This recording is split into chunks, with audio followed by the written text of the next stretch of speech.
and welcome back to Tech Forward, the podcast where we try to make sense of the future, one gadget at a time. I'm Jenny. And I'm Mark. And Jenny, I feel like we say this every few months, but the pace of change right now, it feels like it's hitting escape velocity or something. Right? It's hard to keep up. One minute you're reading about a slightly better phone camera, the next minute someone's talking about computers that operate in a completely different way, which, conveniently, brings us to today's topic, next-generation computers. Yes, and the future really time's looking interesting. We're not just talking about incremental upgrades anymore, We're seeing fundamental shifts in how computers work, what they're made of, and even how we use them to discover new things. Okay, fundamental shifts sounds pretty big, Mark. Where do we even start? Maybe with something less mind-bending, like the device I'm probably using times right now times to research this very topic? Good call. Let's start with laptops. Because even the everyday tech is getting some serious boosts. We saw that sponsored piece about AMD's Ryzen PRO laptops for business. That actually points to some key trends. I did see that. Beyond the usual faster and thinner, what's the actual story there? What makes them feel next-gen rather than just this year's model? Well, a big part of it is integrating AI capabilities right onto the chip. So instead of relying solely on the cloud for AI tasks, the laptop itself can handle things much more efficiently. Think noise cancellation on calls that doesn't drain your battery, or optimizing power based on your actual workflow in real time. So it's smarter resource management, basically. Less drain on the battery, maybe quicker responsiveness for certain tasks? Okay, so it's not just hype then? Exactly. It's like having a tiny, specialized brain just for those tasks, right on the chip, instead of sending everything off to the cloud and back. Saves power, speeds things up locally. And it ties into broader trends. Intel's doing similar things with their Core Ultra chips. It's about making the device itself more intelligent and efficient. Not just raw processing power increases, although we're getting those too. Think better multitasking, smoother video editing, maybe even real-time translation happening locally. Real-time local translation. Okay, that does sound useful. But let's be honest, for a lot of people just checking email or writing reports, are these upgrades truly necessary? Is traditional computing still sufficient for most everyday tasks? That's a fair point. And look, for checking email and writing docs, maybe today's laptops are plenty fast. But for folks doing heavier lifting, video, design, complex data analysis, or wanting those smoother AI features we just mentioned, this is a noticeable step up. Plus, these efficiencies often translate to better battery life, which everyone appreciates. Okay, so our everyday machines are getting smarter and faster. Better battery life is always welcome. That's great for productivity. But Mark, you promised me fundamental shifts. Laptops getting better feels more like evolution, Where's the times weird times stuff? The weird stuff. Glad you asked. Okay, the big leap. Let's talk quantum. Because that is where things start to feel like science fiction becoming reality. You've heard about quantum computing, right? I've heard the term, usually followed by words like spooky and requires a physics degree. Break it down for me, Professor. What's the headline news in the quantum world? No degree required today, I promise. The headline is we're moving towards something called quantum utility. Basically, the point where quantum computers can actually start solving specific, complex problems faster or better than even the most powerful classical supercomputers we have today. Faster is good, but who gets to use times these things? It sounds incredibly expensive, Mark. Is this just for giant corporations and government labs? Or is there any hope for, say, a smaller research team? Yeah, that's a crucial question, and right now, it times mostly the big players. Building and maintaining these machines requires massive investment, supercooling, specialized facilities. It's definitely not desktop stuff yet. IBM, Google, universities like RPI that we'll touch on. They're the pioneers. The accessibility issue is real. So, a potential quantum divide then? Where the benefits are concentrated? It's a risk. The hope times is, as the tech matures and cloud platforms offering quantum access improve, smaller players and researchers can tap into it. But we're not there yet. That's a definite hurdle. It's something the industry needs to address. Okay, noted. So, assuming you can get access, what kind of problems are we talking about? Are we going to be balancing our checkbooks with quantum computers?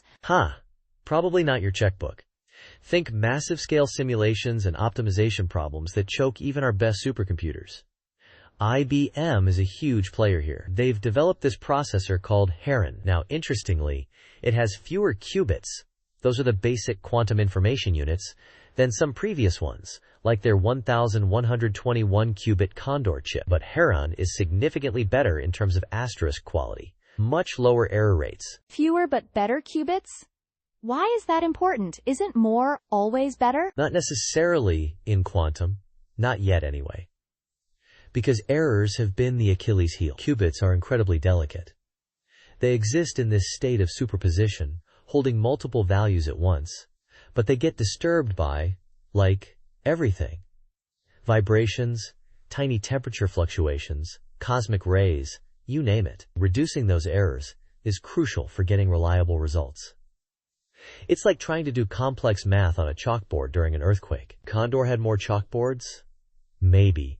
But Heron keeps the chalk steadier, you know? Okay, that makes sense. Fewer errors means more reliable calculations. So what can they do once they reach this utility stage you mentioned? This is the really exciting part. Think drug discovery. Simulating how complex molecules interact to design new medicines much faster than trial and error. Or materials science. Discovering new materials with specific properties, maybe for better batteries, more efficient solar cells, or catalysts for green energy. The Cleveland Clinic is already partnering with IBM, using their quantum tech to accelerate biomedical research. Wow, okay. So it's less about everyday tasks and more about tackling huge scientific and industrial challenges. I read something about Rensselaer Polytechnic Institute, RPI, integrating an IBM Quantum System 1 with their AI supercomputer 2. It's like they're trying to combine the best of both worlds? Precisely. It's often not quantum versus times classical, but quantum times classical working together. Each tackles the part of the problem it's best suited for. That RPI setup is a great example. The classical supercomputer can handle the bulk data processing and prep, while the quantum system tackles the specific, incredibly complex calculation that classical machines struggle with. It's like having a specialist surgeon, quantum, working alongside a great general practitioner, classical, and maybe an AI diagnostician helping coordinate. A hybrid approach. That sounds much more practical, actually. And IBM isn't the only one racing in this space, right? It feels like a new space race. Almost. Oh yeah. Google, Rigetti, IonQ. Lots of different approaches to building qubits too. Superconducting circuits like IBM and Google use. Trapped ions like IonQ. Photonic approaches. It's still early days in figuring out which technology will scale best and be most stable, but the goal is the same. Useful, stable, error-corrected quantum systems. It sounds incredibly complex. Like, building the machines themselves must be a huge engineering challenge, never mind figuring out the quantum physics. It is.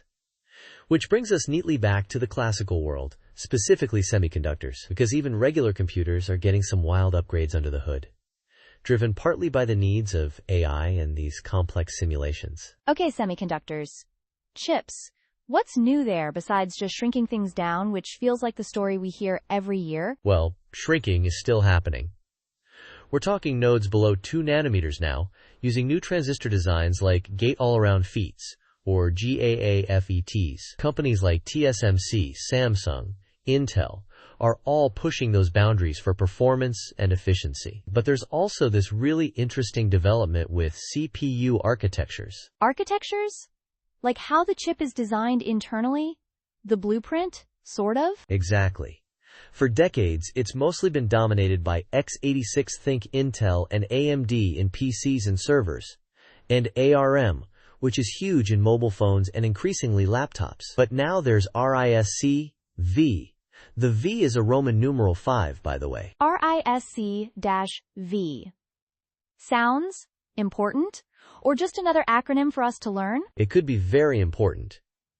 The key difference is that RISC-V is an open-source instruction set architecture, or ISA. That means companies don't necessarily have to pay hefty licensing fees to ARM, for instance, to use the basic design. They can take the open standard, modify it, build custom chips around it. Open source for processors? Like Linux for chips? So, cheaper computers eventually? Or is it more about, I don't know, variety and customization? Both. Potentially, the research suggests it could lead to significant cost savings, maybe around 40% on the design side in some projections, which could eventually trickle down. But maybe more importantly, it's about flexibility and innovation. Companies can design chips optimized for very specific tasks: AI acceleration, automotive systems, low-power IoT devices, without being locked into the roadmap of just one or two big suppliers. It fosters competition and lowers the barrier to entry for chip design. Okay, so more competition, potentially lower costs, more specialized chips. That sounds like it could really shake up the industry, maybe even challenge the dominance of the current big players. It is shaking things up. There's a geopolitical angle too, with various countries and regions looking at RISC-V as a way to build up their own semiconductor ecosystems, reducing reliance on foreign-designed architectures. It's definitely one to watch. Fascinating. Okay, so we have evolving architectures. What about other parts, like making data move faster? Good point. Another thing getting a boost is storage. PCIe Gen 5 SSDs are becoming more common. The research mentioned performance benchmarks basically doubling compared to even late 2024 models. That means faster boot times, quicker loading in games and applications, faster file transfers. Everything just feels times snappier. Okay, faster storage, new chip architectures. It feels like every piece of the computer is getting an overhaul. My head's spinning slightly. And we haven't even talked much about how AI is changing how times we interact with all this tech. Right. We touched on AI times laptops, but there's also AI helping us make sense of information itself. I've been messing around with Perplexity's deep research feature lately. Have you seen that? I've heard of Perplexity, the conversational search engine. What's deep research? It's kind of like having an AI research assistant on steroids. You give it a complex question, something that would normally take you hours of searching and reading, and it doesn't just give you links. It goes out, reads multiple sources, papers, articles, reports, synthesizes the information, structures it into a coherent report, often with different sections, and cites everything. Whoa. So instead of me spending hours falling down Wikipedia rabbit holes and juggling PDFs, it structures it for me? Is it actually reliable, though? I mean, AI can sometimes confidently make things up, right? Hallucinate? That's the crucial caveat. It's surprisingly good for getting a comprehensive overview or diving into technical topics. It uses something they call test time compute, or TTC, running hundreds of related queries in parallel to build its report. But yes, it's not infallible. It can misunderstand nuance, miss crucial counterarguments if they're not prominent in its sources, or inherit biases from the data it learned from. You absolutely still need to check its sources, apply critical thinking, and verify the information. Okay, so it's a powerful starting point, a research accelerator, but not a replacement for careful analysis.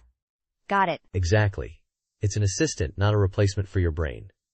But it dramatically speeds up that initial phase of gathering and structuring information. And this ties into that broader question from the research about relying heavily on AI in critical sectors like healthcare or finance. How much trust do we place in these automated systems when the stakes are high? Right. It's one thing for it to summarize research for our podcast, quite another for it to, contribute to a medical diagnosis or approve a financial transaction based on patterns we don't fully understand. That requires a whole different level of validation and oversight. Precisely. We need robust testing, transparency about how these AI models work, and clear ways to audit their decisions, especially in high-stakes environments. It's a huge area of ongoing work and debate. It really feels like AI is becoming both the times subject times of advanced computing, like with quantum AI research, and also the times tool we use to understand and develop these very technologies, like Perplexity helping us research quantum computing. It's a feedback loop. Better computers allow for more powerful AI, which helps us design even better computers, and so on. It's accelerating the whole process. Okay, but with all this rapid advancement, especially in areas like quantum that sound almost magical, we have to talk about the flip side. What are the risks or ethical considerations we need to keep front of mind? That's a crucial point, Jenny. One big one we already touched on with quantum computing is cryptography. The way most of our current encryption works, The stuff protecting online banking, secure communications, government secrets, relies on mathematical problems that are incredibly hard for classical computers to solve, like factoring large numbers. Right, the foundation of digital trust, basically. Well, a powerful enough quantum computer, running specific algorithms like Shor's algorithm, could theoretically break that type of encryption quite easily. It's often called Q-Day, the point when quantum computers become a real threat to current security. It's a serious potential vulnerability. Yikes. So, what's the plan? Are we just hoping quantum computers take a really long time to get powerful enough? Ha! No. Thankfully, researchers and cryptographers saw this coming. There's a whole field called post-quantum cryptography, or PQC. They're developing new encryption methods based on different mathematical problems that are believed to be resistant to attacks from both classical and times quantum computers. Okay, so new locks for the digital doors. Exactly. NIST, the National Institute of Standards and Technology in the U.S., has been running a multi-year process to select and standardize these PQC algorithms. Companies and governments are already starting the massive task of transitioning their systems. It's a race, essentially, to upgrade defenses before the threat fully materializes. Think of it like a Y2K level effort, maybe even bigger, for global cybersecurity infrastructure. A race to stay ahead of the quantum code breakers. That's slightly reassuring, but also sounds like a monumental task. And what about AI? The usual concerns about job displacement? That's definitely part of the conversation, and a valid concern highlighted in the research. As AI gets more capable, woven into these next-gen systems, it will automate more tasks, potentially displacing jobs in some sectors. We can't ignore that. But the counter-argument is always that technology creates new jobs too, right? Right. Historically, technological shifts do create new roles, sometimes ones we can't even predict today. Think prompt engineers, AI ethics officers, data curators. The challenge isn't necessarily stopping automation, but managing the transition smoothly and ethically. That means investing in retraining programs, providing social safety nets, ensuring the economic benefits are shared broadly, and thinking about augmenting human capabilities rather than just replacing them. It's as much a societal and political challenge as a technological one. It's a lot to think about. We've gone from smarter laptops to universe-simulating quantum machines, open-source chips, AI researchers, and global security threats in, what, feels like 20 minutes? See? Escape velocity. Laughs. Mud. But seriously, the key takeaway for me is that we're seeing innovation on multiple fronts simultaneously. Hardware, architecture, software, AI, quantum paradigms. They're all feeding into each other and accelerating the whole field. So the big picture is, everything's getting faster, smarter, more complex, and maybe a bit weirder, but potentially in ways that could help solve some really big problems. From designing medicines to developing new energy sources, alongside creating new challenges like security and workforce transitions. Couldn't have said it better myself. It's complex, sure, and there are significant challenges: accessibility, security, ethics. But the potential upside is enormous. We're building tools that could let us understand the world, and ourselves, in ways we couldn't before. It definitely makes you excited, and maybe a little apprehensive, about what the next 5 or 10 years will bring. It makes you wonder, what aspects of your time's work or life could these future computers change? We should ask our listeners that sometime. What are you watching most closely, Mark? Ooh, tough question. For me, it's probably that moment quantum computers definitively cross the utility threshold for a commercially relevant problem, showing real advantage. That's when things get really interesting. And also how RISC-V continues to spread and reshape the chip landscape. And AI's role in accelerating scientific discovery. Okay, I can't pick just one. Too much cool stuff happening. Laughs. Typical Mark. I think I'm most curious about how tools like Perplexity and the AI integration into everyday software change how we all learn, work, and interact with information. That feels like it could have very broad, maybe subtle but profound, societal effects sooner rather than later. A great point. Democratizing information access, but also raising questions about information quality and critical thinking skills. Well, we've definitely covered some ground today. We certainly have. From the chips in our laptops to the quantum frontiers of computation, it really does feel like the future is arriving faster than ever. and it's bringing a whole lot of complexity with it. Keeps things interesting, though. Thanks for exploring it with me, Jenny. Always a pleasure, Mark, and thank you all for listening to Tech Forward. Join us next time as we try to untangle another piece of our rapidly changing technological world. Bye for now. Bye, everyone.